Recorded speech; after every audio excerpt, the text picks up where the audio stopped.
It's time for us to get into the conversation. James, we were talking yesterday about, is the dynasty in jeopardy? We had some people agree and some people disagree that, oh, no, the dynasty's not in jeopardy. Mostly just saying that it's not. But, you know, we'll talk about that. And yesterday we just had one particular question we were asking. Is Dabo Swinney and Clemson the main reason? But we got a few more at that poll question. Early departures to the NFL. Could that be what eventually puts this program in jeopardy? Could it be the number of coaching departures year in and year out that puts this dynasty in jeopardy? And could it be more recruiting competition, meaning our hotbeds of recruits? Is there more competition? Therefore, Alabama doesn't pull in the haul, James, that they used to pull in. Have some other people pulled out a little bit of the diamond mines that Alabama used to get in terms of the recruiting, and will that eventually potentially bring an end to the dynasty? But before we get into that conversation, Super Joe calling in this morning, want to talk a little bit about Alabama and Clemson. Welcome into the Blitz. What's on your mind, Super Joe? Martin, I want to answer your questions a little bit about. I want to answer your question a little bit. I think the team that we probably at least have a chance to beat would have to be Georgia. Okay, because Georgia I see is a big powerhouse. I mean, got to give Fromm credit, and you got to give that running backs man credit too. So, and I'm gonna say this now for Oklahoma. I think we got probably best chance beating Oklahoma, but Oklahoma's defense cannot stop anybody. You know, defense wins game and championships. So, you know, a lot of times. So, and, you know, Baker Mayfield, don't get me wrong, he can tear you up with that arm, but for the way I see with him, you know, he can be stopped. You know, he can be, you know, he can run, but he can be stopped a little bit. But now, as far as the Clemson thing go, now I'm going to say this. I've noticed Clemson struggle with lesser opponents like Wake Forest, 2014, losing also to, let me see. Who is Syracuse. Syracuse. Yeah, Syracuse. The lesser opponents. So now, the way I'm looking at it like this, let me ask you, I didn't see the whole thing about Wake Forest. Did Wake Forest score offensive touchdowns or did they score defensive touchdowns? I did not see the game, but I think Clemson had a little struggle there for a while with struggle. They didn't blow anybody out this year. See? They won games, but they were not as dominant of an offense as they were last year. So they are definitely more of a defensive team than they are offensive team. And many people, Super Joe, believe that last year's Clemson defense front to back is better than this year's defense. So to me, when you're looking at that, you have to go, okay, if Clemson's defense last year was better overall than this year's defense, does that mean that Alabama could have some success running the ball and things like that? Now, I think their front four is improved and better, but their linebackers are not as good, and their DBs are not as good. And we saw what happened to Alabama's run game when the linebackers went down. So if we can do some blocking schemes and things that can hold off that defensive front, maybe Alabama can have some success with the running game. Oh, yeah. It's just like this, you know. It's like, okay, if you had Jason Voorhees last year, but then all of a sudden he's gone, took a vacation, and Michael Myers came to work sick, you got a whole lot less of a problem. So, you know, I can say this with Clemson, you know, Deshaun, okay, Watson, okay, respect him, okay, big time. But, you know, for Kelly Bryant, I respect him, but look, he's accomplished a whole lot less. So I can say that we can pull this victory out. So I'll say like this, it should be a good 28 to about 14 game. The Tide's on top of this. Roll Tide, we'll wait on the winner of the Georgia and Oklahoma. Oh, that's going to be first. Oh, yeah, they'll be waiting on us. We'll know who that is when we go in to our game. Okay, well, it's all great. But like I said, this is the year we should get that championship back. But we'll probably end up playing Georgia, and that's going to be a rumble. So that's a Pitbull Rottweiler fight right there, two SEC schools. All right. Thanks, Super Joe. Appreciate you, man. All right. All right. That's Super Joe giving some thoughts and comments on the best matchup. that's a poll question we got out there. We're going to dive into that conversation a little bit more on tomorrow, but want to because half of my show was out yesterday because I didn't have my Facebook family commenting on what we had going on in terms of the dynasty being dead. So we got 2 poll questions up. One is, what do you think is the biggest threat to Alabama's dynasty? Is it Dabo Swinney and Clemson? Is it early departures to the NFL? Is it coaching departures as a whole? Or is it more recruiting competition in terms of Alabama's hotbeds? Right now, coaching departures and more recruiting competition is neck and neck at 31% and 30%. Early departures coming in at 28%. And Dabo Swinney and Clemson coming in at 11%. Then we also have a question up there about which team do you think Alabama has the best matchup against? Right now, it's Georgia in order. Georgia, Oklahoma, Clemson, and it's Clemson, Georgia, Oklahoma second. Oklahoma, Clemson, Georgia being the one with the least votes right now. Both of them that have Oklahoma first, James, are getting the lowest percentage. So I think most people think that we match up least against Oklahoma. And that's probably because of what everybody appears to think Oklahoma's offense is. I'm going to go ahead and say it, James. Appears to think what Oklahoma's offense is. All you have to do to win the Heisman is be the best quarterback in a quarterback league. And that's what Baker Mayfield is. He's special, but they don't play defense in the Big 12. They don't have DBs that will pop receivers. Anyway, that's tomorrow's conversation. Let me get back to the dynasty conversation. Yesterday, we talked about Dabo Swinney, and JPC was called in, and JPC still saying the dynasty has been here since 1925, peaks and valleys, but we always return no matter the coach.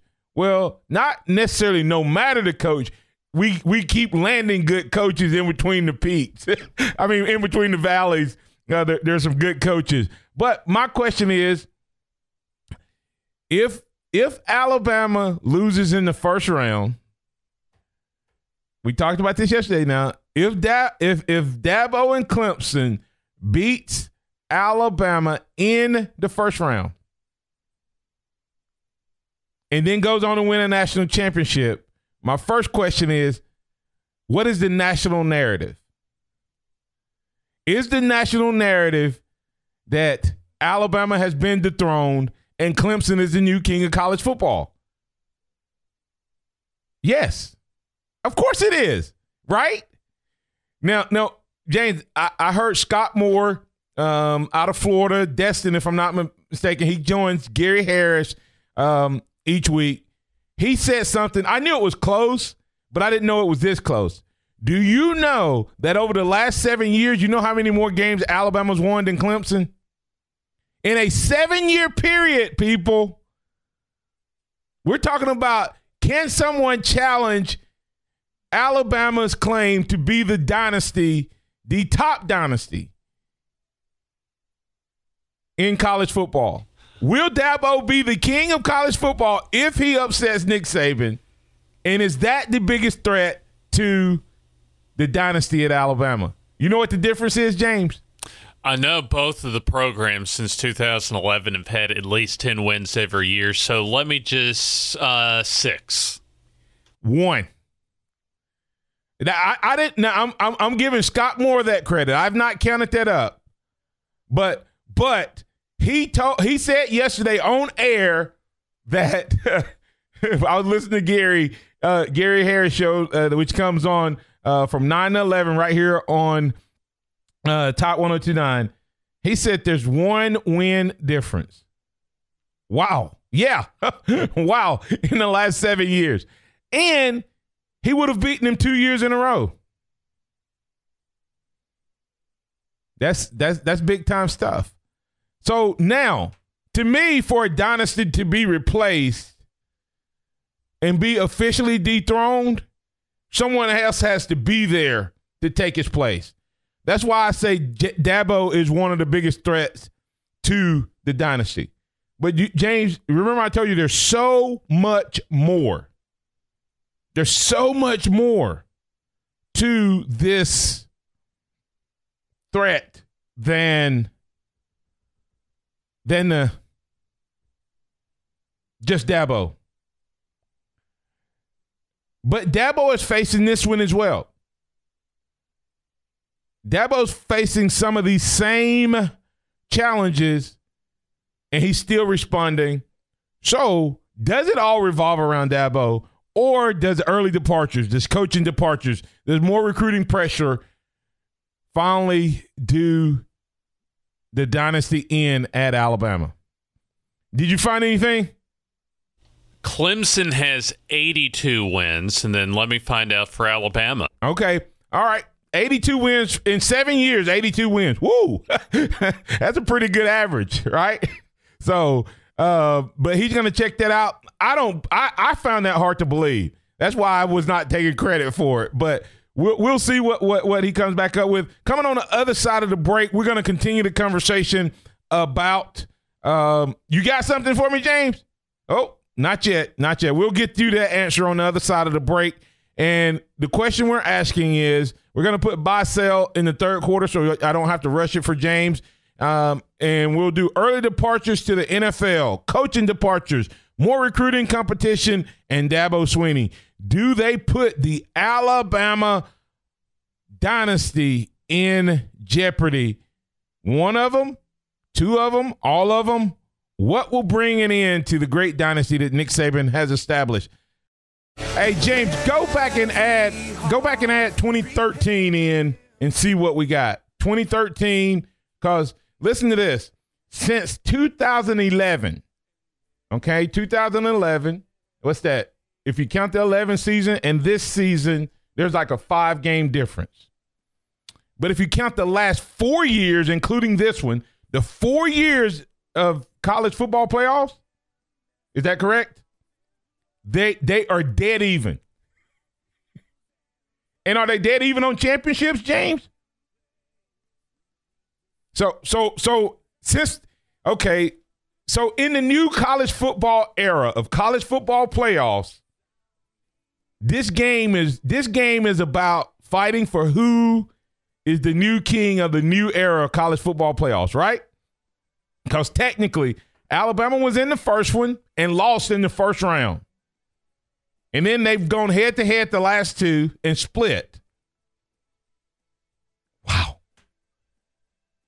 I'm just so in the new college football era, so if you go back to 2013, they're dead even in wins and champion. No, Alabama, no, that's right. And so if Clemson goes on to win, they'll have 2 in the modern era. So he'll have. Hey guys, I'm not trying to stir up anything. I'm just pointing out that the dynasty is in jeopardy if someone else dethrones you. Now, do I think Alabama's going anywhere? Nah. Do I think Nick Saban is going to figure out how to get back every year as long as he's the coach? Yeah. But listen to the strain. First of all, we've said for years, even though Urban Meyer has had success, you never really you feel like he's too up and down. He consistently has teams that underachieve, like this year's team. 2 years ago, even though they got in and won it that year, they lose their opening game to like Virginia Tech and squeak in. So he consistently underachieves with great teams, and then he'll have a great year. Dabo doesn't do that. Since Dabo has come on the scene, he has been there every year. He also has the winning records against all of the big boys. Now add that to the fact that there's someone ready, willing, and able to assume the perch. If Alabama ever gets knocked off the perch, there's someone waiting to assume it who has been neck and neck.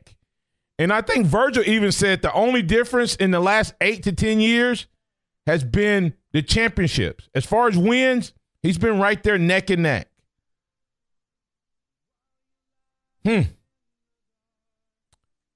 But when you add the following, James, early departures to the NFL. If you keep Alabama loses to Auburn this year because half of the guys that could have been playing for Alabama were in the NFL, starting on an NFL team. Auburn had a much older, much more mature team, 22 and 23-year-old seniors. Alabama ran out a bunch of talent. Most talented team in the country probably from top to bottom. But they're still young, James. And eventually that can catch up to you because sooner or later you stop having the alpha dogs and you stop having the leaders who can teach the way. Think about this secondary next year. Alabama secondary loses all 5 starters.